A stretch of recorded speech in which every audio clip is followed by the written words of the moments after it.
সুপ্রিয় শিক্ষার্থী বন্ধুরা আসসালামু আলাইকুম। এই ভিডিওতে আমি ষষ্ঠ শ্রেণীর গণিতের 172 পৃষ্ঠার 4, 5 এবং 6 নং প্রশ্নের সমাধান নিয়ে আলোচনা করব এবং তোমরা অবশ্যই শুরু থেকে শেষ পর্যন্ত এই ভিডিওটি মনোযোগ সহকারে দেখবে, তাহলে কিন্তু এই তিনটা প্রশ্ন খুব সহজেই তোমরা বুঝতে পারবে। হ্যাঁ, আর আমি তোমাদেরকে প্রশ্নগুলো সহজে বোঝানোর জন্য কিন্তু প্রত্যেকটা বিষয় ভেঙে ভেঙে আলোচনা করব, তাই হয়তো ভিডিওটি লম্বা হতে পারে আর তোমরা লম্বা হয়ে যাবে ভিডিওটি, তাই টেনে টেনে দেখবে না, কিন্তু তোমরা খুব মনোযোগ সহকারে প্রত্যেকটা অংশ কিন্তু বুঝে বুঝে দেখার চেষ্টা করবে, বুঝে বুঝে করার চেষ্টা করবে, তাহলে এই তিনটা প্রশ্ন তোমরা খুব সহজে বুঝে যাবে। এবং এইগুলার মতো যদি তোমাদের অন্য কোনো প্রশ্ন যদি সমাধান করতে দেয়, সহজেই তোমরা এগুলো সমাধান করতে পারবে। চলো তাহলে তোমরা খাতা কলম নিয়ে বসেছো নিশ্চয়ই। এখন আমরা 4 নং প্রশ্ন থেকে আলোচনা শুরু করি। 4 নং প্রশ্নে কি বলা হচ্ছে দেখো, আমরা প্রথমত এই প্রত্যেকটা প্রশ্ন সমাধানের পূর্বে প্রশ্নটা খুব ভালোভাবে বোঝার চেষ্টা করব। প্রশ্নে কি বলা হচ্ছে দেখো, 4 নং প্রশ্ন, যে মিনা 100 টাকার নোট নিয়ে বাজারে গেল। সে একটি দোকান থেকে প্রতিটি x টাকা দামের 1 ডজন কলম কিনল। দোকানদার তাকে 40 টাকা ফেরত দিলেন। মিনা অন্য একটি দোকান থেকে প্রতিটি 12 টাকা ওয়াইটি 12 টাকা দরে 12 টাকা দরে ওয়াইটি খাতা কেনায় 4 টাকা অবশিষ্ট রইল। তাহলে এই যে একটা কাহিনী বললো আমাদেরকে, কাহিনীটা কি? কাহিনীটা হচ্ছে মিনা 100 টাকা নিয়ে একটা দোকানে গেল। দোকান থেকে সে প্রথমত 1 ডজন মানে কত, 12টি কলম কেনার পর দোকানদার তাকে 40 টাকা ফেরত দিল। হ্যাঁ, তার মানে দোকানদার যেটা রেখে দিয়েছে ওইটা হচ্ছে 12টি কলমের মূল্য, তাই না? মানে 1 ডজন কলমের মূল্য। এখন 40 টাকা যে ফেরত দিল, ওই 40 টাকা নিয়ে এসে অন্য একটি দোকানে গিয়ে একটা খাতার মূল্য হচ্ছে 12 টাকা, তাহলে 40 টাকা দিয়ে সে যতটা খাতা পাবে ততটি খাতা সে কিনেছে। কেনার পর মানে 100 টাকায় যে কলম খাতা দুটা কেনার পর সে 4 টাকা হচ্ছে তার অবশিষ্ট রইল। 4 টাকা নিয়ে সে আবার বাসায় ফেরত আসলো আর কি। এখন দুইটা প্রশ্ন জানতে চেয়েছে, একটা হচ্ছে প্রতিটি কলমের মূল্য নির্ণয় করো, আর একটা হচ্ছে মিনা কয়টি খাতা কিনেছিল। প্রথমত ক নাম্বারটা দেখো, প্রতিটি কলমের মূল্য নির্ণয় করো। তাহলে কলমের মূল্য আমরা তো কিভাবে নির্ণয় করবো এতক্ষণ তোমরা বুঝে গিয়েছো, যে বললাম দোকান থেকে সে 1 ডজন কলম কিনলো। এখন 1 ডজন কলমের প্রত্যেকটার দাম x টাকা দেওয়া আছে আর কি। এখন দোকানে সে যেহেতু 100 টাকা দোকানদারকে দেওয়ার পর দোকানদার তাকে 40 টাকা ফেরত দিয়েছে, তার মানে দোকানদার রেখে দিয়েছে কত, 100 মাইনাস 40 ইকুয়াল টু 60 টাকা। তার মানে 60 টাকা হচ্ছে দোকানদার রেখে দিয়েছে, তার মানে 60 টাকা হচ্ছে অবশ্যই, হ্যাঁ 60 টাকা হচ্ছে অবশ্যই 12টি বা 1 ডজন কলমের মূল্য, তাই না? এখন 1 ডজন কলমের মূল্য যদি আমরা বের করতে পারি, তাহলে আমরা খুব সহজেই একটি কলমের মূল্য নির্ণয় করতে পারবো, তাই না? এখন এই প্রশ্নটার সমাধান কিন্তু আমাদেরকে সমীকরণ বানিয়ে করতে হবে। কেন? কারণ এগুলা কিন্তু সরল সমীকরণের অঙ্ক, তাই না? আমরা কিন্তু যে 12টি কলমের মূল্য 60 টাকা, সুতরাং একটি কলমের মূল্য 60 ভাগ 12 ওইভাবে কিন্তু করবো না, আমাদেরকে অবশ্যই একটা সমীকরণ দেখাতে হবে। আর তোমরা চাইলে তোমরা যদি বুঝতে পারো তাহলে এক বাক্যেই কিন্তু সমীকরণ বানিয়ে সমাধান করতে পারো। তবে আমি তোমাদেরকে বোঝানোর সুবিধার্থে, আর তোমরা যেহেতু এখনও ষষ্ঠ শ্রেণী, তাই তোমরা অবশ্যই একটু ডিটেলস লিখে করার চেষ্টা করবে। যত বেশি ডিটেলসে লিখতে পারবে তোমরা, বুঝতে পারবে, তত ভালোভাবে কিন্তু তোমরা অঙ্কগুলো বুঝতে পারবে। যেমন ডিটেলস লেখা কি, যে 1 ডজন, এখানে কিন্তু 1 ডজন উল্লেখ করেছে। এখন 1 ডজন সমান যে 12 এটা বলে দেওয়াটা হচ্ছে ডিটেলস। এভাবে আমরা ডিটেলস দিয়ে করি আমরা। তাহলে কি লিখবো আমরা? প্রথমত যে ক নাম্বারটা করছি, ক নাম্বারটা আমরা লিখবো যে আমরা জানি, তাহলে আমরা কি জানি, 1 ডজন। আচ্ছা, একটা কিন্তু অবশ্যই 1 লিখতে হবে, এটা একটা জানার বিষয়। এখানে যদি সবগুলা কিন্তু ইংলিশের, তাই আমাদেরকেও 1 লিখতে হবে, ঠিক আছে? যে 1 ডজন, হ্যাঁ, ইকুয়াল টু 12, ঠিক আছে? 1 ডজন ইকুয়াল টু 12। আচ্ছা, বাদ লিখতে পারে 1 ডজন কলম, এই যে 1 ডজন, হ্যাঁ, বা 1 ডজন কলম, একটা তোমরা কথাই লিখলে এইভাবে লিখতে পারো, এই যে 1 ডজন ইকুয়াল টু, বা এখানে আমরা আচ্ছা 1টা এখানে 1 লিখে দিই, ঠিক আছে? 1 ডজন ইকুয়াল টু 12, এইভাবে লিখলাম। এবার দেখো, এবার 100 টাকা নিয়ে আচ্ছা সে 1 ডজন কলম কিনেছে, এখন প্রত্যেকটি কলমের দাম x টাকা দেওয়া আছে। তাহলে আমরা 1 ডজন কলমের মূল্য কত সেটা বের করি কিভাবে, দেখো মানে x এর হিসেবে আর কি, যে প্রতিটি কলমের দাম, যে প্রতিটি কলমের মূল্য x টাকা হলে হলে দিয়ে নিচে আসতে পারো যে 1 ডজন সমান যেহেতু 12, তাহলে আমরা লিখবো যে 12টি কলমের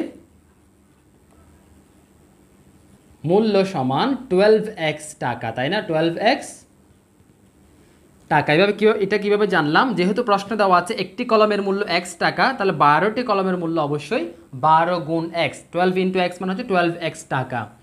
এখন প্রশ্নে এবার আমরা সরাসরি একটা সমীকরণ বানাবো। এখন সমীকরণ বানানোর জন্য 12x সমান কত টাকা সেটা বের করতে হবে। সেটা আমরা কিভাবে জানবো? এখানে দেখো, দোকানদারকে সে 100 টাকা দেওয়ার পর দোকানদার তাকে 40 টাকা ফেরত দিয়েছে। তার মানে যে দোকানদার যে টাকাটা, যে 60 টাকা রেখে দিয়েছে, ওই 60 টাকা হচ্ছে, 60 টাকা হচ্ছে এই 12x এর মূল্য। ঠিক আছে, ওই 60 টাকাটা আমরা বের করতে পারলে সমীকরণটা বানাতে পারবো। তাহলে এখন আমরা লিখবো যে হ্যাঁ, যেহেতু দোকানদারকে 100 টাকা দেওয়ার পর দোকানদার 40 টাকা, যে 40 টাকা ফেরত দিলেন, হ্যাঁ দিলেন, সুতরাং 12টি খাতার মূল্য ইকুয়াল টু 100 মাইনাস 40, মানে দোকানদার যেটা ফেরত দিয়েছে ওটা যদি আমরা বাদ দিয়ে দেই, তাহলে যেই টাকাটা আসবে ওইটা হচ্ছে আমাদের ওই যে 1 ডজন কলম এর মূল্য। তাহলে 1 ডজন কলমের মূল্য আমরা কত পেলাম? 60 টাকা পেলাম, মানে 60 টাকা পেলাম। এখন এই 60 টাকা এটা কার, কোনটা? এটা হচ্ছে এই যে 12টি কলমের মূল্য যে আমরা 12x পেলাম, এই 12x সমান হচ্ছে 60 টাকা, তাই না? তাহলে এই যে 12x ইকুয়াল টু 60 দিয়ে আমরা একটা সমীকরণ বানাবো। ঠিক আছে, আমরা কিন্তু এমনিতেই এই যে 12টি খাতার মূল্য 60 টাকা, সুতরাং একটি খাতার মূল্য 60 ভাগ 12, এভাবে দিলে কিন্তু একটি খাতার মূল্য আসবে, মানে একটি কলমের মূল্য আর কি, সরি খাতা না, এখানে কলম হবে, খাতা কেন লিখলাম? এটা কি হবে? কলম হবে, সরি এটা হবে যে কি, কলমের। আচ্ছা, এখানে আর তো খাতা লিখি নাই, তাই না? আচ্ছা দেখো, তাহলে 12টি কলমের মূল্য হ্যাঁ 60 টাকা। দেখো একটা বিষয়, যে 12টি কলমের মূল্য 12x, তাহলে 12x সমান 60 টাকা পেলাম। এখন একটা বিষয় দেখো, আমরা কিন্তু এখানে এই যে 12টি কলমের মূল্য 60 টাকা, একটি কলমের মূল্য 60 ভাগ 12 লিখলে কিন্তু ফলাফল চলে আসবে, কিন্তু আমরা ওইভাবে করব না, কারণ এগুলা কিন্তু সমীকরণ বানিয়ে করার অঙ্ক। এখানে দেখো, এখানে প্রশ্নেই দেওয়া আছে একটি কলমের দাম x টাকা, তার মানে অবশ্যই আমাদেরকে কিন্তু এগুলো সমীকরণ বানিয়ে দেখাতে হবে। তাহলে সমীকরণটা কিভাবে বানাবো? তাহলে এবার আমরা শর্ত মতে, হ্যাঁ কি শর্ত পেলাম দেখো, যে শর্ত মতে যে 12x, এই যে 12x ইকুয়াল টু এই যে 60, ঠিক আছে তাই না? মানে 12x হচ্ছে যে 12টি কলমের মূল্য হচ্ছে এই 60 টাকা আমরা পেলাম। তাহলে এবার x এর মান বের করো। x এর মান কিভাবে বের করো তোমরা তো নিশ্চয়ই জানো, যে যেটাকে পক্ষান্তরে, যেটা কিন্তু গুণ আকারে আছে, মানে 12 এর সাথে xটা কিন্তু গুণ আকারে আছে, তাহলে গুণ আকারে থাকলে পক্ষান্তর করলে সেটা ডান পাশে গিয়ে, ডান পক্ষে গিয়ে ভাগ হয়ে যায়। তার মানে 60কে আমরা এই যে 60কে 12 দিয়ে ভাগ করব, হ্যাঁ 60কে 12 দিয়ে ভাগ, তোমরা কিন্তু এরকম 60 ভাগ 12 এভাবেও লিখতে পারো। তবে এটা যে কথা, এটাও মানে এই যেটা হচ্ছে ভাজ্য থাকবে যে উপরে, ভাজ্য থাকবে লবের এখানে, আর এই যে ভাজক থাকবে যে হরের এখানে, হ্যাঁ মানে 60কে 12 দিয়ে ভাগ করা, এটা 60কে 12 দিয়ে ভাগ করা। 60 যদি নিচে লিখো তাহলে কিন্তু গড়বড় হয়ে যায়, তোমরা অবশ্যই 60কে উপরে রাখবে। তাহলে ভাগ দিলে কত হয়? ভাগ দিলে আসবে যে 5 12 60, আমরা জানি 5 12 60, মানে কাটাকাটি দিলে উপরে 5 আসবে, হ্যাঁ বা x ইকুয়াল টু 5। তাহলে x ইকুয়াল টু 5, এক্সটা কী ছিল? x প্রশ্নে দেওয়া ছিল প্রতিটি কলমের মূল্য, তাহলে যে কলমের মূল্য যে প্রতিটি কলমের মূল্য x টাকা, তার মানে x এর মান যেহেতু 5 পেলাম, সুতরাং প্রতিটি কলমের মূল্য কত টাকা? 5 টাকা, ঠিক আছে? সুতরাং প্রতিটি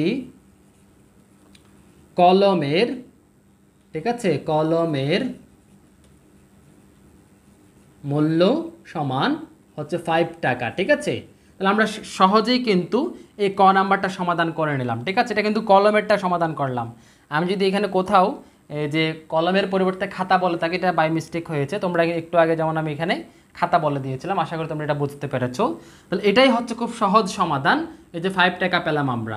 এখন এই যে এটা হচ্ছে ডিটেলস দিয়ে করলাম, এটা কিন্তু আমরা চাইলে যদি তোমরা বুঝতে পারো আর কি এক বাক্যে কিন্তু আমরা সমীকরণ বানিয়ে করতে পারি। ওটা আমি জাস্ট একটু দেখাচ্ছি, তোমরা আশা করি এটা বুঝে নিয়েছো। এখন আমি এটা মুছে দিচ্ছি। এখন মুছে দিয়ে সমীকরণটা মনে করো যে আমরা যে পুরো অঙ্কটা করার, হ্যাঁ যে পুরো অঙ্কটা জাস্ট প্রশ্ন পড়লাম, প্রশ্নটা তো আমরা এতক্ষণে খুব ভালো করে বুঝে গিয়েছো তোমরা প্রশ্নটা। তাহলে সমীকরণটা কীভাবে বানাবো, সমীকরণটা একটা বিষয় দেখো জাস্ট বোঝার জন্য, এটা কিন্তু এইভাবে করবে না তোমরা, এটা জাস্ট তোমাদেরকে বোঝানোর জন্য। দেখো আমাদেরকে এক্স, এই যে দেখো এক্স হচ্ছে একটি কলমের মূল্য, তাই না? এক্স এর মান বের করতে হবে। তাহলে এক্স এর মান কীভাবে বের করবো, এক্স ইকুয়াল টু 100 টাকা নিয়ে এসে দোকানে গিয়েছে, তাহলে 100 মাইনাস 40, দোকানদার 40 টাকা ফেরত দিয়েছিল, তাহলে 100 মাইনাস 40 যে টাকাটা আসবে ওইটাকে যদি আমরা, যেহেতু সে 1 ডজন কলম কিনেছিল, এটাকে যদি আমরা কত দিয়ে 12 দিয়ে ভাগ করি, মানে 1 ডজনে যে 12 দিয়ে ভাগ করি, তাহলে কিন্তু এই যে এই সমীকরণটার যে ফলাফলটা আসবে ওইটাই হবে যে আমাদের আনসার। আমি জাস্ট তোমাদেরকে করে দেখাই যে দেখো এক্স ইকুয়াল টু, তাহলে এটা হবে যে কত 60 ভাগ 12, হ্যাঁ এক্স ইকুয়াল টু 60 ভাগ 12 হচ্ছে কত, এটা হচ্ছে 5, তাহলে সুতরাং এক্স ইকুয়াল টু 5। ঠিক আছে, এটাই হচ্ছে আমাদের, এটা একটা সমাধান আর কি। হ্যাঁ এই যে সমীকরণ বানিয়ে, যেটা যারা বুঝতে পারবে তারা এটা করতে পারো, তবে এইভাবে না করে আমি ডিটেলস দিয়ে করার জন্য তোমাদেরকে বলবো, এটা জাস্ট বোঝানোর সুবিধার্থে করলাম। তবে পরীক্ষায় যদি হ্যাঁ কেউ জাস্ট এখানে লিখে, এই যে এখানে যদি শর্ত মতে বা প্রশ্ন মতে হ্যাঁ দিয়ে যদি তোমরা যদি এটা লিখে যদি এইভাবে সমাধান করো, তাহলে অবশ্যই কিন্তু নাম্বার কিন্তু পুরোটাই দেবে, কারণ গণিত কিন্তু এমন একটা বিষয়, হ্যাঁ বরাবর যদি করতে পারে তাহলে নাম্বার কাটার সুযোগ থাকে না। ঠিক আছে, তবে তোমরা এইভাবে না করে ডিটেলস দিয়ে করার চেষ্টা করবে, এটা আমি জাস্ট তোমাদেরকে বোঝানোর সুবিধার্থে দেখালাম। হ্যাঁ আশা করি বুঝতে পেরেছো। এবার আমরা দ্বিতীয়টা করব। দ্বিতীয়টা কি দেখো, মিনা কয়টি খাতা কিনেছিল। এখন খাতা কেনার বিষয়ে সে কত টাকা নিয়ে অন্য দোকানে গিয়ে খাতা কিনেছিল, সে কিন্তু 40 টাকা যে এখন তার হাতে আছে ওই 40 টাকা নিয়েই কিন্তু খাতা কিনতে গিয়েছিল, এবং একটি খাতার মূল্য হচ্ছে 12 টাকা, এবং ওয়াইটি মানে সে কতটি খাতা কিনেছিল ওটাকে ওয়াই ধরতে প্রশ্নেই বলা আছে। হ্যাঁ তাহলে ওয়াই এর মান আমরা বের করব। তাহলে এবার আমরা কিভাবে করব দেখো, হ্যাঁ তাহলে আমরা প্রথমত লিখবো যে দেখো প্রতিটি খাতার মূল্য হচ্ছে যে 12 টাকা, তাহলে আমরা যে 40 টাকা দিয়ে যে সে দোকানে গিয়েছিল ওই 40 টাকা দিয়ে খাতা কেনার পর, মানে যতটি খাতা পায় আর কি, কেনার পর 4 টাকা কিন্তু সে ফেরত দিয়েছে দোকানদার। তার মানে 40 টাকা থেকে, জাস্ট বোঝাচ্ছি আমি, 40 টাকা থেকে যদি 4 টাকা চলে যায় তাহলে কত 36, তার মানে সে যতটি খাতা পেয়েছিল বা যতটি খাতা কিনেছিল ওইগুলার মূল্য হচ্ছে 36 টাকা, তাই না?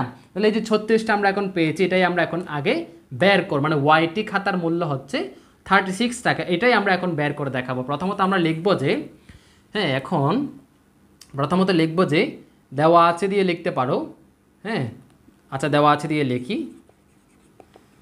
দেওয়া আছে একটি খাতার মূল্য, একটি খাতার মূল্য হচ্ছে কত 12 টাকা। আচ্ছা এবার দেখো ওয়াইটি খাতা কেনায় 4 টাকা অবশিষ্ট রইল, তার মানে ওয়াইটি খাতা কিন্তু 40 টাকা দিয়ে কিনেছিল। হ্যাঁ তাহলে এবার আমরা লিখবো যে যেহেতু, এটাই হচ্ছে মেইন বিষয়টা, মেইন লাইন, যেহেতু 40 টাকা দিয়ে ওয়াইটি খাতা কেনার পর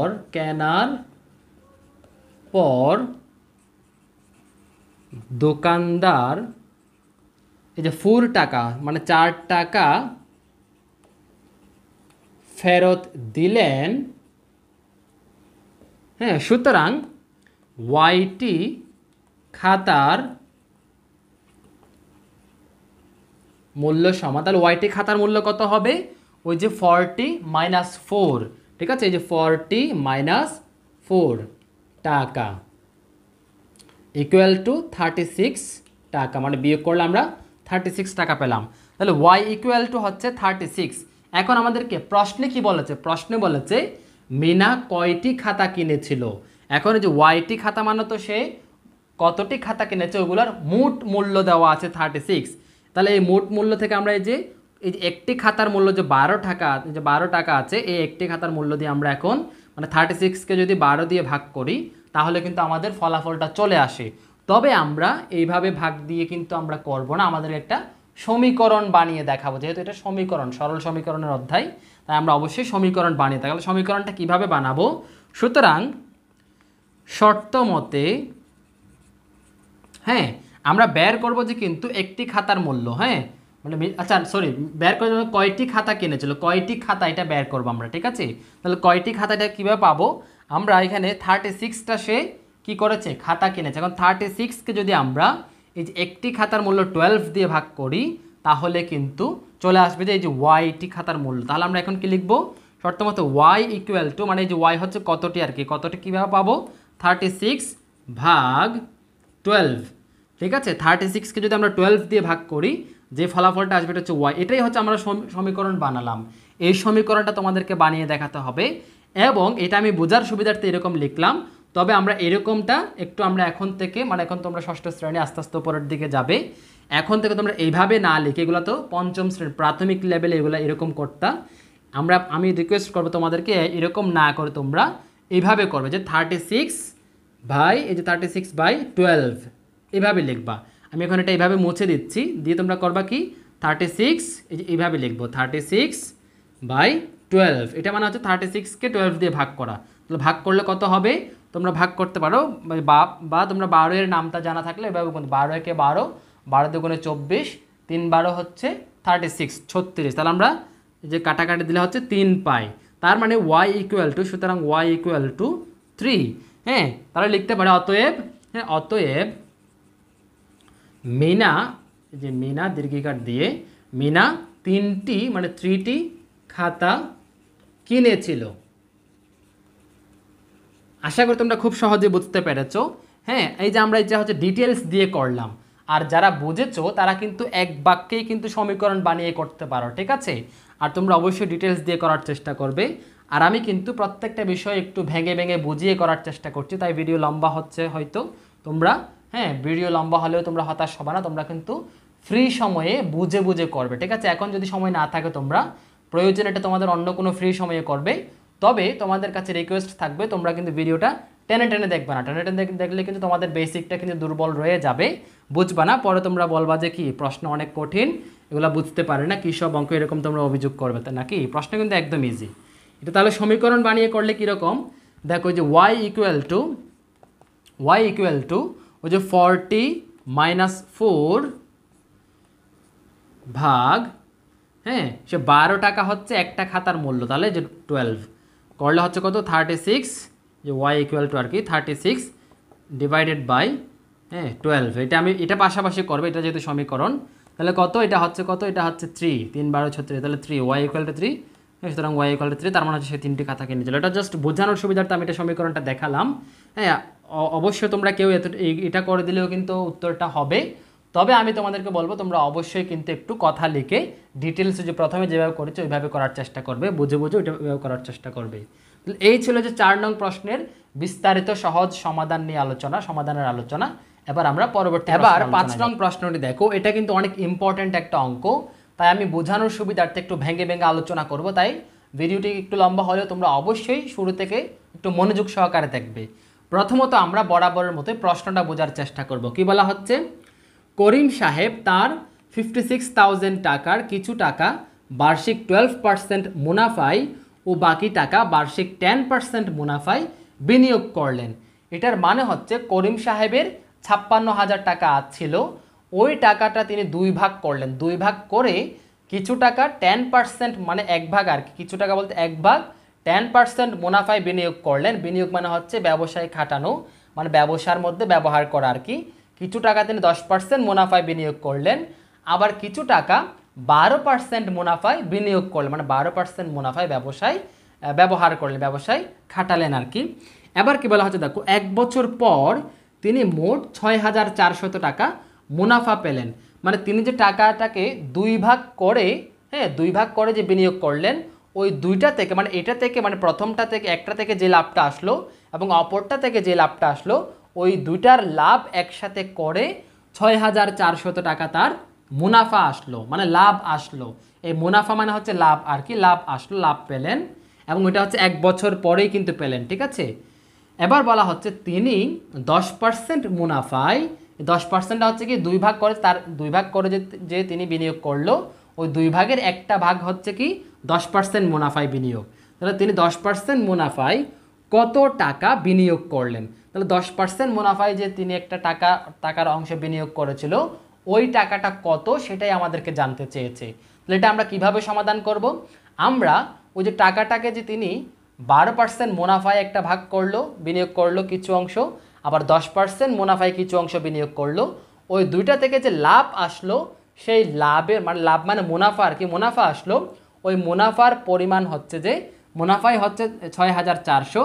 এই জন্য আমরা এইটা একটা সমীকরণ বানানোর জন্য দুইটা অংশের টাকার মুনাফা কত আসলো ওই মুনাফাগুলো আগে বের করব। এখন এই অঙ্কটা সমাধানে যাওয়ার জন্য আমি প্রথমত কিছু বিষয় তোমাদের বোঝানোর দরকার আছে। সেটা হচ্ছে কি বার্ষিক মানে 1 বছর, এটা তো তোমরা জানো। তাহলে বার্ষিক, হ্যাঁ, 10% হারে, তার মানে হচ্ছে 10% হারে, এটার মানে হচ্ছে 100 টাকার, পার্সেন্ট মানে হচ্ছে অবশ্যই 100, ঠিক আছে, 100 টাকার 1 বছরের মুনাফা, 1 বছরের মুনাফা হচ্ছে কত? 10 টাকা, যেহেতু 10% হারে, এটা জাস্ট বোঝানোর জন্য বলছি। আবার 12% হারে যদি বলে, তার মানে 100 টাকার ডট ডট দিয়ে আমরা এই যে টাকার 1 বছরের মুনাফা হচ্ছে 12 টাকা। এগুলো আশা করি তোমরা জানো, তারপর আমি একবার বলে রাখলাম আর কি, ঠিক আছে। আর এই যে বার্ষিক মানে হচ্ছে 1 বছর, আর 10% মানে হচ্ছে 100 টাকায় 10 টাকা লাভ দিতে হবে। অর্থাৎ তিনি কোনো ব্যবসায় 100 টাকা যে তিনি বিনিয়োগ করলো, দিল, তিনি ওইখান থেকে লাভ পাবে, যে লাভ আসবে যে কি 12 টাকা লাভ আসবে, ঠিক আছে। তার মানে তিনি দিয়েছিল যে ওই ব্যবসায় 100 টাকা, তবে তার টাকা ফেরত মানে টাকা আসার সময় 112 টাকা হয়ে যায়, তার মানে ওই যে এক্সট্রা 12 টাকা ওটা হচ্ছে তার লাভ আর কি, ঠিক আছে। আবার আমরা সমাধান করব। সমাধান করার জন্য আমাদেরকে এই যে কত টাকা যে বিনিয়োগ করলো 10% মুনাফা, এটা আমাদের একটু ধরে নিতে হবে, হ্যাঁ, এক্স ধরে নেব আমরা।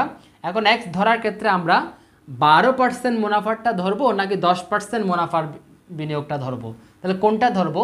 আমরা প্রশ্নে যেটা জানতে চেয়েছে ওইটাই ধরবো। প্রশ্নে কোনটা জানতে চেয়েছে? 10% মুনাফায় কত টাকা বিনিয়োগ করলো ওইটাই জানতে চেয়েছে, তাহলে আমরা ওইটাই ধরবো, ধরে নেব। তাহলে কি লিখবো আমরা?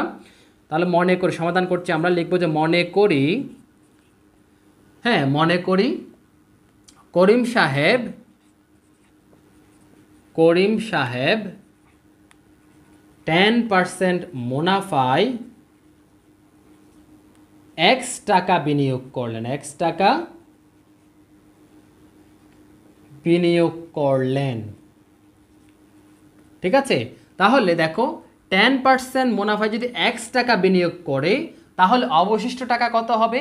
অবশিষ্ট টাকা অবশ্যই মোট টাকা যেহেতু 56,000, ওই 56,000 থেকে যদি আমরা যে x টাকাটা যদি বাদ দিয়ে দেই, যেটা আসবে ওটা হবে যে অবশিষ্ট টাকা, যেটা তিনি ওই যে 12% মুনাফায় বিনিয়োগ করেছিল। তাহলে অবশিষ্ট টাকা আমরা কীভাবে পাবো? ওই 56,000 থেকে এই x টাকা বিয়োগ করলে। তাহলে এবার লিখবো যে আমরা, তাহলে সুতরাং 12% মুনাফা আছে, এটা একটু বামে লিখি যেহেতু এটা একটু বড় হতে পারে। সুতরাং 12% মুনাফায় বিনিয়োগ করলেন কত টাকা? বিনিয়োগ করলেন যে 56,000 মানে 56,000 মাইনাস x টাকা, ঠিক আছে। তার মানে x টাকা হচ্ছে তিনি 10% মুনাফায় বিনিয়োগ করলো, 56,000 মাইনাস এক্সটা এই টাকাটা হচ্ছে 12% মুনাফায় বিনিয়োগ করলো। এখন আমরা যে কাজটা করব সেটা হচ্ছে এই যে x টাকায় মানে 10% মুনাফায় x টাকার মধ্যে কত টাকা মুনাফা আসলো ওইটা বের করব, এবং এই টাকার মধ্যে কত টাকা মুনাফা আসলো দুইটার মুনাফা বের করব আগে, ঠিক আছে। তাহলে প্রথমত আমরা এটা করি, 10% মুনাফা এটা করি। তাহলে কি লিখবো? 10% হারে, হ্যাঁ, 100 টাকার, যেহেতু সেগুলো 100 টাকার হিসেব, তাহলে 100 টাকার 1 বছরের মুনাফা হচ্ছে কত টাকা?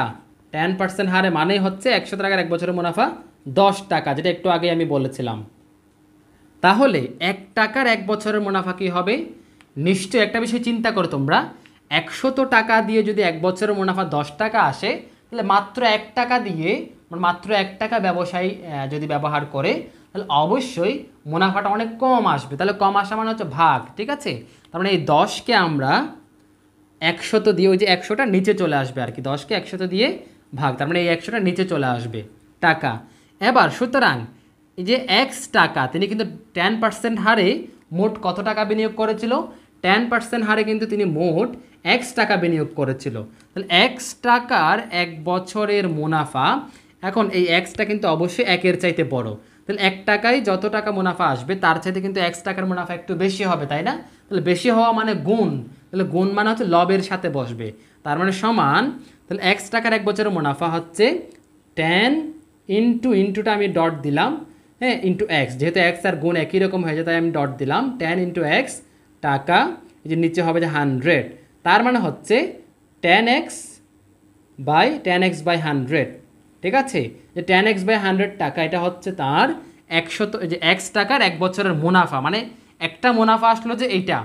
এবার আমরা এই যে একইভাবে 12% মুনাফায় কত টাকা মুনাফা, 12% মুনাফায় বিনিয়োগ করার পর কত টাকা, এই যে এত টাকা যে বিনিয়োগ করলো, 12% মুনাফা এত টাকা যে বিনিয়োগ করলো, এই টাকার মধ্যে কত টাকা মুনাফা আসে ওটা আমরা এখন বের করব, ঠিক আছে?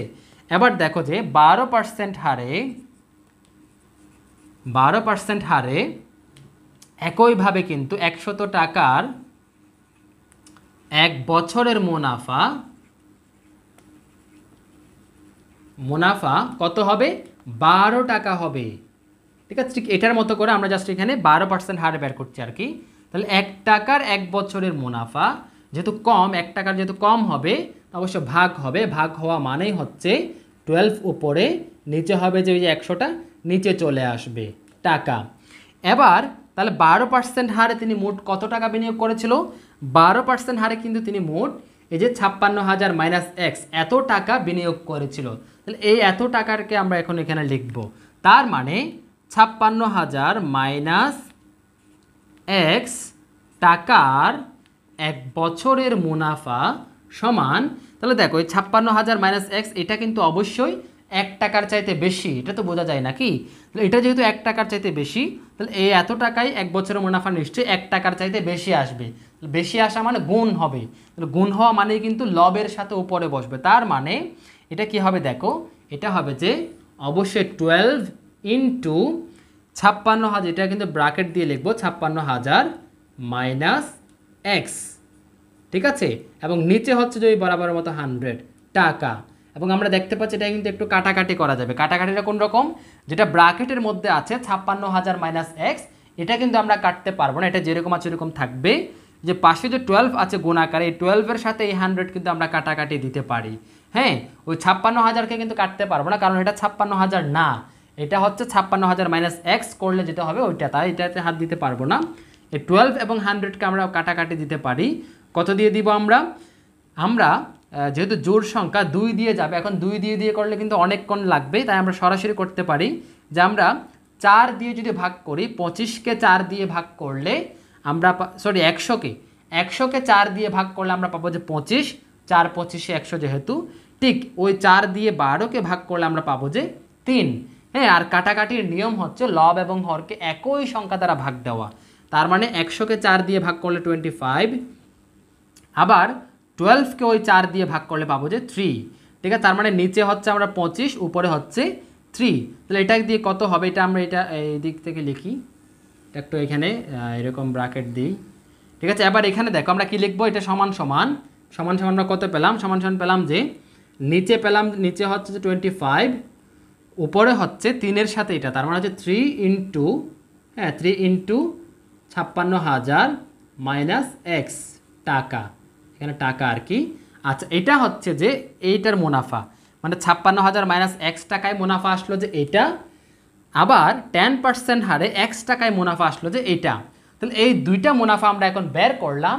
এখন প্রশ্নে বলা হচ্ছে এই দুইটা মুনাফা যদি যোগ করা হয় তাহলে এই 6,400 টাকা মুনাফা হবে। তাহলে এই যে একটা হিন্টস দেওয়া আছে এখানে, মানে ক্লু দেওয়া আছে, এই ক্লুটা দিয়ে কিন্তু এখন আমরা একটা সমীকরণ বানাতে পারি। কিভাবে? ওই দুইটা মুনাফা যেহেতু আমরা বের করলাম, এই দুইটা মুনাফা যোগ করলে এটা হবে। তাহলে এখন আমরা লিখতে পারি যে সুতরাং প্রশ্ন মতে এই প্রথমটা কত ছিল, যে 10x বাই 100 প্লাস এটা আরেকটা কত 3 ইন্টু 56,000 মাইনাস এক্স, হ্যাঁ বাই 25 ইকুয়াল টু কত, এই যে 6400, তার মানে 6400। ঠিক আছে, এই যে এটাই হচ্ছে মেইন। আমরা এই যে এখন সমীকরণ বানালাম, এই সমীকরণটাই মেইন। আশা করি তোমরা এই সমীকরণটা বুঝতে পেরেছো। ওই দুইটার মুনাফা, হ্যাঁ মানে 10% হারে তিনি যে বিনিয়োগ করলো ওই টাকাটার যে মুনাফা আসলো ওইটা, এবং 12% হারে যে বিনিয়োগ করলো ওই টাকাটার মুনাফা আসলো এটা, এই দুইটা যোগ করে কিন্তু এটা আসলো। তাহলে এখন আমরা এই সমীকরণটা সমাধান করলে যে একটা এক্সের মান আসবে, ওই এক্সটাই হবে যে আমাদের উত্তর, এক্সের মানটাই হবে আমাদের উত্তর। তাহলে এটা কিভাবে করবো আমরা? প্রথমত এটাকে আমরা ওই যে বরাবরের মতো ভগ্নাংশের যোগ যেভাবে করে এভাবে করবো। 100 এবং 25-এর লসাগু নিব আমরা। এখানে রাফ করতে পারি 100 এবং 25-এর কত হবে, জাস্ট দেখো আমরা 5 দিয়ে করলে 5 20 100, 5 5 25, আবার 5 দিয়ে দিলে 4 5 20, আবার 5 একে 5, আর যাচ্ছে না, তাহলে গুণ করলে 5 5 25, 4 25-এ 100, তার মানে 100-এ আসবে যে আমাদের লসাগু। ঠিক আছে, 100 লসাগু। এখন লসাগু কি, এই যে হর দিয়ে ভাগ, মানে 100-কে 100 দিয়ে ভাগ করলে 1 পাই, ওই 1-এর সাথে এটা গুণ করলে কিন্তু tan xই থাকবে, এই প্লাস। এবার 100-কে এই লসাগুকে 25 দিয়ে ভাগ করলে ফলাফল পাই 4, তাই না? ওই 4 দিয়ে এই পোড়াটাকে আমরা গুণ করব। তাহলে 4 দিয়ে পোড়াটাকে গুণ করা মানে হচ্ছে এটা হয়ে যাবে কত, এটা হয়ে যাবে যে আমাদের, আরেকবার বলছি দেখো, 100-কে 25 দিয়ে গুণ করলে হবে, ভাগ করলে হবে যে 4, 4 25 100, ওই 4-এর সাথে আমরা এখন এটা পোড়াটা কী করবো, গুণ করব। তাহলে গুণ করলে হয়ে যাবে যে 3 4 12, এটা হয়ে যাবে যে 12, 12 ইন্টু 56,000 মাইনাস এক্স, আশা করি বুঝতে পেরেছো, সমান 64,000। ঠিক আছে, এতটুকু বুঝতে পেরেছো আশা করি। এবার আমরা যে কাজটা করব, এবার আমরা এখানে দেখো আমরা কাজ করলে এবার আমরা 8 গুণন করবো এই লবের সাথে। এটা হচ্ছে লব, এটা হচ্ছে হর, আর এখানে হচ্ছে এটা হচ্ছে লব, নিচে একটা মনে মনে হর 1 আছে। তাহলে এখন আমরা 8 গুণন যদি করি, মানে ক্রস, এই যে বজ্র গুণন যেটাকে বলে ক্রস গুণন, মানে লবের সাথে হর, হরের সাথে লব করে ওইটা আমরা করব। এক্সের যেটা আছে ওইটাকে আমরা এখন প্রথমে রাখবো। তার মানে আমরা প্রথমত এই যে tan x plus 12 into 56,000 minus x, এটার সাথে 1-এর গুণ, এখানে কিছু মনে মনে একটা 1 আছে, 1-এর গুণ করলে এটাই হয়, ইকুয়াল টু, এবার এই যে 6,400, সরি এটা আমি কি লিখলাম, এটা তো আমি একটু বেশি, একটা শূন্য বেশি দিয়ে দিলাম নাকি, এটা 6,400, এটা কিন্তু 64,000 লিখে দিয়েছিলাম আমি, এই 6,400। ঠিক আছে, এত টাকা যদি আমরা এটার সাথে যদি এই যে 100-এর সাথে এটা গুণ করলে হবে যে আমরা সহজে গুণ করতে পারি, 64 একে 64, এর সাথে আমরা একটা কয়টা শূন্য আছে, এখানে 2টা শূন্য আছে, এখানে 2টা শূন্য আছে, তার মানে হচ্ছে 4টা শূন্য, 4টা শূন্য দিয়ে দিলাম। হ্যাঁ 4টা শূন্য দিয়ে দিলাম, এই যে এত টাকা হলো। এখন আমরা কাজ করব, এখানে কি আছে দেখো, এই যে 12 টাকা আমরা এখন গুণ করে দিব। হ্যাঁ, বা tan x প্লাস এই 12টা গুণ করলে 56,000-এর সাথে 12 কীভাবে গুণ করব, আমরা জাস্ট এখানে রাফ করতে পারি, আবার মুছে দিব আর কি, জাস্ট সংখ্যাগুলো করলে হবে যে 56 12 গুণ করবো আমরা। প্রথমত দেখো 56, 6 দুগুণে 12 এর 2, হাতে আছে 1, তারপর হচ্ছে 5 দুগুণে 10, 10 আর 1 হচ্ছে 1, এই যে 12, 112 আর কি, না 5 দুগুণে 10, 10 আর 1 হচ্ছে 11। ঠিক আছে, 56 দুগুণে 112 পেলাম। এবার 0, 56 একে 56 এখানে লিখলাম, তাহলে পেলাম যে আমরা 2, 6 একে 7, 5 একে 6, এই 672-এর সাথে আবার শূন্য বসবে কয়টা, এখানে 3টে শূন্য আছে, 3টে শূন্য বসবে, তার মানে এটা হবে যে 672, 3টে শূন্য এখানে বসাই দিলাম। ঠিক আছে, তাহলে এটা কিভাবে পেলাম, এটা পেলাম যে আমরা এই যে 56,000-এর সাথে 12টা গুণ করে, 12টা কেন গুণ করলাম, কারণ 12 এটার সাথে গুণ আকার আছে, তার মানে 12-এর সাথে একবার 56,000 গুণ হবে, আবার 12-এর সাথে একবার এক্সের গুণ হবে। ঠিক আছে, আশা করি তোমরা বুঝেছো। তাহলে একবার গুণ করে এটা পেলাম, এবার 12-এর সাথে এই যে মাইনাস এক্স গুণ করলে মাইনাস 12x ইকুয়াল টু 64 লিখে 1 2 3 4টা শূন্য নাকি, 4টা শূন্য দিলাম। আশা করি বুঝতে পেরেছো। এবার আমরা কি করব, এবার এই যে এখানে দেখো এটা হচ্ছে tan x, এখানে আছে আবার কত, এখানে আছে আবার মাইনাস 12x, তাহলে বিয়োগ করলে কত হবে, যোগ বিয়োগ করলে, হ্যাঁ আচ্ছা, বা আমরা যোগ বিয়োগ না করে এখানে করতে পারে যে tan x মাইনাস 12x এখানে রাখলাম, সমান এবারে যে 67,000 না এটা 67,000, এটা অনেক আরও অনেক বড়, এটা হচ্ছে 6 লাখ, ঠিক আছে, 6,72,000।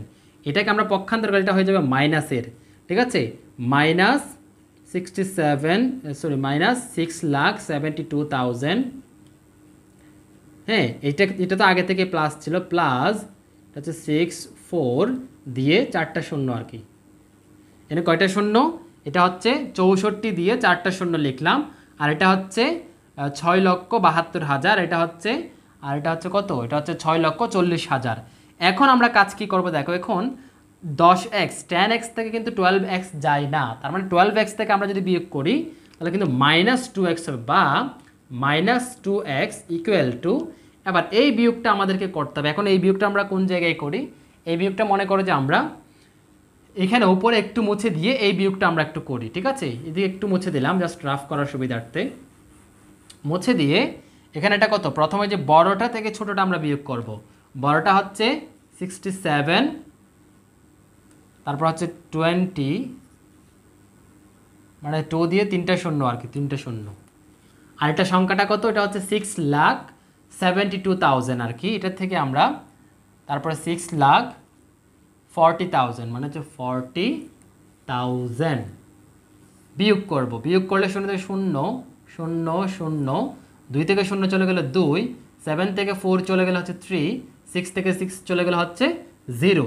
এখন 6 থেকে 6 চলে গেলে 0 লিখতে, এখন এই যে 32,000 যেটা পেলাম, এই 32,000 এটা হবে যে অবশ্যই মাইনাস, কারণ এখানে আমরা মাইনাসের একটা সংখ্যা থেকে বিয়োগ করলাম, তার মানে -32,000।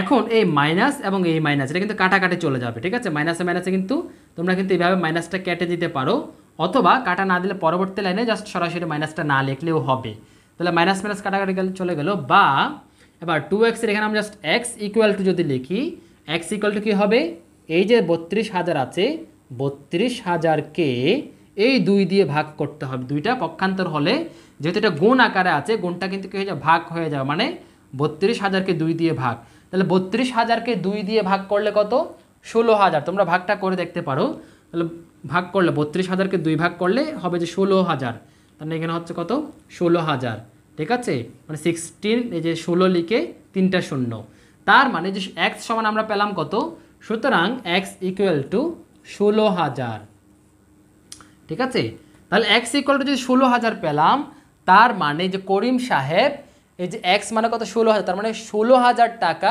বিনিয়োগ করলেন 10% মুনাফায়, তার মানে 10% মুনাফায় করিম সাহেব x টাকাই কিন্তু বিনিয়োগ করেছে। আশা করি বুঝতে পেরেছো, এবং এটাই হচ্ছে এই অঙ্কটার সমাধান, ঠিক আছে।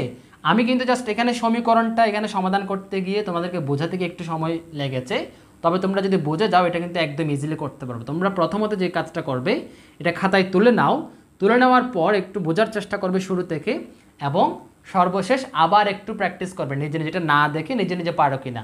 প্রথমত কি করবে, যে দুইটা এই যে টাকাটাকে যে 2 ভাগ করলো, 10% মুনাফায় x টাকা ধরবো, বাকি টাকাটা ধরবো, ধরার পর 10% হারে কত টাকা মুনাফা আসলো, 12% হারে কত টাকা মুনাফা আসলো বের করব। ওই দুইটা মুনাফা যদি আমরা যোগ করে দিই তাহলে কিন্তু একটা সমীকরণ বানাতে পারবো। ওই সমীকরণটার সমাধান করে x এর যে মান আসবে ওইটাই হবে যে আমাদের কত টাকা বিনিয়োগ করলো এটার সমাধান, ঠিক আছে, এটার উত্তর। আশা করি বুঝতে পেরেছো। এবার আমরা পরবর্তী প্রশ্নের সমাধানে যাব। এবার 6 নং প্রশ্নটা আমরা প্রশ্ন বুঝবো। দেখো বলা হচ্ছে, কোনো এক ক্রিকেট ম্যাচে সাকিব মুশফিকুর রহিমের দ্বিগুণ রান করে, মাত্র 2 রানের জন্য দুজনের রানের সমষ্টি ডাবল সেঞ্চুরি হয় নাই, কে কত রান করেছে? এই প্রশ্নটি সমাধানের পূর্বে প্রথমত তোমাদেরকে জানতে হবে সেঞ্চুরি মানে কি। এই সেঞ্চুরি মানে হচ্ছে ক্রিকেট খেলায় যে একটা রান করে, 1 রান 2 রান 3 রান এরকম 100 রান যদি করে তাহলে হয় যে 1 সেঞ্চুরি। মানে সেঞ্চুরি মানে হচ্ছে কত, সেঞ্চুরি মানে হচ্ছে 100 রান, ঠিক আছে, 100 রান। এটা তোমরা জেনে রাখবে, অনেকেই জানো না তাই বলে দিলাম আর কি, যে সেঞ্চুরি মানে হচ্ছে 100 রান, 100 রান করলে একটা সেঞ্চুরি হয়। আর যে তারপর কি বলা হচ্ছে দেখো, ডাবল সেঞ্চুরি, এখানে একটা বলেছে ডাবল সেঞ্চুরি, ডাবল মানে হচ্ছে 2, ঠিক আছে, সেঞ্চুরি মানে হচ্ছে এমনি একটা সেঞ্চুরি, তাহলে ডাবল মানে হচ্ছে 2টা সেঞ্চুরি, ঠিক আছে, 2টা সেঞ্চুরি মানে কত, 100 গুণ 2, তার মানে 200 রান। এবার কি বলা হচ্ছে দেখো, এখানে বলা হচ্ছে মুশফিকুর রহিম যত রান করেছে এই মুশফিকুর রহিমের দ্বিগুণ রান করেছে সাকিব। তার মানে আমরা প্রথমত মুশফিকুর রহিমের একটা রান ধরে নেব মনে মনে, হ্যাঁ মনে করে দিয়ে, তাহলে ওইটার দ্বিগুণ বানালে আমরা সাকিবের রানটা পেয়ে যাব। আর এখানে প্রশ্নে কে কত রান করেছে এটা বের করতে বলেছে, একদম সহজ। আমরা প্রথমত করব যে কি, মনে করি হ্যাঁ মুশফিকুর রহিমের রান, ঠিক আছে, মুশফিকুর রহিমের রান হচ্ছে কত, সমান এক্স, ঠিক আছে, এক্স রান, এক্স। তাহলে সুতরাং সাকিবের রান, সুতরাং সাকিবের রান সমান, আমি সরাসরি 2x লিখে দিচ্ছি। তাহলে 2x কেন লিখলাম, কারণ মুশফিকুর রহিমের দ্বিগুণ রান করেছে সাকিব। এখানে যে বলেছে সাকিব মুশফিকুর রহিমের দ্বিগুণ রান করেছে, হ্যাঁ, তাই অবশ্যই সাকিবের রান হবে 2x। তোমরা এটার, আমি তো শর্টকাট এটা লিখলাম, তোমরা চাইলে লিখতে পারো যে যেহেতু সাকিব মুশফিকুর রহিমের দ্বিগুণ রান করে, সুতরাং সাকিবের রান ইকুয়াল টু 2x, এইভাবে লিখতে পারো। আমি কথাটা একটু শর্ট করলাম আর কি। তাহলে মুশফিকুর রহিমের রান পেলাম, সাকিবের রান পেলাম। এখন আমাদেরকে প্রশ্নে যেটা দেওয়া আছে সেটা হচ্ছে কি, দেখো 2 রানের জন্য দুজনের রানের সমষ্টি ডাবল সেঞ্চুরি হয় নাই। তার মানে দুজনের রান, হ্যাঁ, ডাবল সেঞ্চুরি থেকে 2 কম আর কি। তাহলে এই কথাটা আমরা এখন লিখব, যেহেতু 2 রানের জন্য, মানে 2 রানের জন্য দুজনের রান ডাবল সেঞ্চুরি হয় নাই, সুতরাং দুজনের, হ্যাঁ দুজনের লিখছি এটা, দুজনের রানের সমষ্টি, সমষ্টি মানে মোট রান আর কি। তাহলে দুজনের রানের সমষ্টি কত হবে, এই যে ডাবল সেঞ্চুরি মানে হচ্ছে কত, হ্যাঁ ডাবল সেঞ্চুরি মানে হচ্ছে 200 মাইনাস 2 রান, তাহলে কত, সমান সমান হচ্ছে 198 রান, ঠিক আছে। আচ্ছা এখানে আমরা একটা বিষয় করার দরকার আছে দেখতে পাচ্ছি, সেটা হচ্ছে প্রথমত তোমরা, আমি এখান থেকে দেখাই, প্রথমত তোমরা লিখবো যে অবশ্যই, হ্যাঁ আমরা জানি, ঠিক আছে, আমরা জানি, এটা সমাধানটা এখান থেকে করবে যে আমরা জানি এই যে 1 সেঞ্চুরি ইকুয়াল টু 100 রান, সুতরাং হ্যাঁ ডাবল সেঞ্চুরি ইকুয়াল টু, হ্যাঁ ডাবল সেঞ্চুরি ইকুয়াল টু 100 গুণ 2 রান, তার মানে হচ্ছে 200 রান। এটা তোমরা চাইলে প্রশ্নে যুক্ত করে দিতে পারো। মানে আমি এখানে আমরা একটা ডাবল সেঞ্চুরি যে 200 সরাসরি লিখে দিলাম, এটা একটু বের করে দেখালাম, মানে এটা তোমরা এটার উপরে রাখবে। মানে আমরা জানি এই যে 1 সেঞ্চুরি ইকুয়াল টু 100 রান, সুতরাং ডাবল সেঞ্চুরি ইকুয়াল টু 100 × 2, তার মানে হচ্ছে 200 রান। হ্যাঁ তাহলে এখন দুজনের রানের সমষ্টি, যেহেতু ডাবল সেঞ্চুরি থেকে 2 কম, তার মানে এটা 2 বিয়োগ করলে 198টা পেলাম যে আমরা দুজনের রান। এবার আমরা একটা সমীকরণ বানাতে পারবো, ঘুরে ফিরে কিন্তু আমরা সমীকরণের দিকেই যাব, কারণ এটা কিন্তু সরল সমীকরণের একটা অধ্যায় এবং সরল সমীকরণের অঙ্ক। তাহলে এখন আমরা কি লিখতে পারি, সুতরাং প্রশ্নমতে, এখন প্রশ্নমতে কি বানাবো আমরা, প্রশ্নমতে বানাবো যে দুজনের রান যোগ করলে, তার মানে মুশফিকুর রহিমের রান x যোগ সাকিব আল হাসানের রান যে 2x, দুটো যোগ করলে দুজনের সমষ্টি পেলাম যে আমরা 198। এবার আমরা এটা সমাধান করব, বা এই যে যোগ করলে এই যে একটা x দুইটা x যোগ করলে হবে যে কি 3টা x, মানে 3x ইকুয়াল টু 198, হ্যাঁ 98 আর কি, এটা হচ্ছে 8। বা এই যে আবার পক্ষান্তর করবো, এটা 3x, এটা কিন্তু 3 এর সাথে কিন্তু xটা কিন্তু গুণ আকারে আছে, যেমন x ইকুয়াল টু এই যে 198 এর সাথে 3টা ভাগ দিব, মানে 198কে 3 দ্বারা ভাগ করবো। এখন ভাগটা তোমরা সুন্দর করে ভাগটা রাফ করতে পারো, ঠিক আছে। আচ্ছা রাফটা আমি এখানে দেখাই যে 198কে আমরা আন্তর্জাতিক পদ্ধতিতে ভাগ করি, ঠিক আছে। আমার আন্তর্জাতিক জাস্ট একটা পদ্ধতি আর কি, তোমরা তো জানোই। 3 6 18, 6 বার যা 3 6 18, বিয়োগ করলে 1, এখানে 8 নামবে উপর থেকে 18, আবার 3 6 18, 6 আবার 6 বার যাচ্ছে আর কি। তাহলে কয়বার পেলাম আমরা, কত পেলাম আমরা, 66 পেলাম। তার মানে এটা দিয়ে এটা ভাগ করলে হবে, নিচে হবে যে 1, উপরে হবে যে 66, হ্যাঁ, বা x ইকুয়াল টু 66। তার মানে এই 66 এটা হচ্ছে কার রান, এটা হচ্ছে x ইকুয়াল টু 66, যেহেতু মুশফিকুর রহিমের রান হচ্ছে এই যে 66, ঠিক আছে।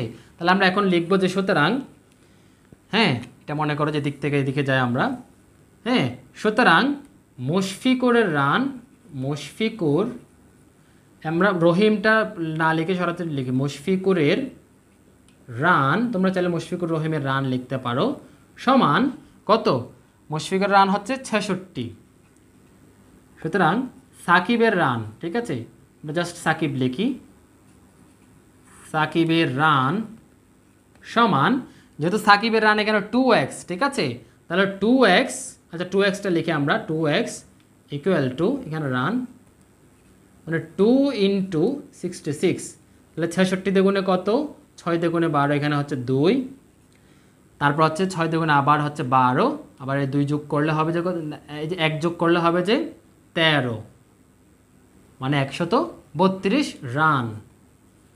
এবং মুশফিকুর রহিমের রানের এটাও এইভাবে লিখতে পারো যে মুশফিকুরের রান সমান x ইকুয়াল টু 66 রান, ঠিক আছে। তাহলে আমরা উত্তর পেয়ে গেলাম, এই যে মুশফিকুরের রান হচ্ছে 66, সাকিবের রান হচ্ছে 132, তার মানে মুশফিক রান করেছে, কে কত রান করেছে বলেছে, মুশফিক রান করেছে 66, সাকিব রান করেছে 132 রান, ঠিক আছে। তাহলে এই ছিল যে 4, 5, 6 নং প্রশ্নের সমাধান। আশা করি তোমরা শুরু থেকে শেষ পর্যন্ত না টেনে খুব ভালোভাবে, হ্যাঁ মনোযোগ সহকারে ক্লাসটা করেছো। তাহলে এই ছিল যে 4, 5, 6 নং প্রশ্নের সহজ সমাধান। ভিডিওটি ভালো লাগলে তোমরা যদি সঠিকভাবে বুঝতে পারো একটা লাইক দিবে অবশ্যই, আর প্রয়োজনে তোমাদের বন্ধুর সাথে শেয়ার করতে পারো, আর চ্যানেলে নতুন হয়ে থাকলে অবশ্যই সাবস্ক্রাইব করে নেবে। তাহলে ভালো থেকো, সুস্থ থেকো, দেখা হবে পরবর্তী কোনো পর্বে। আল্লাহ হাফিজ।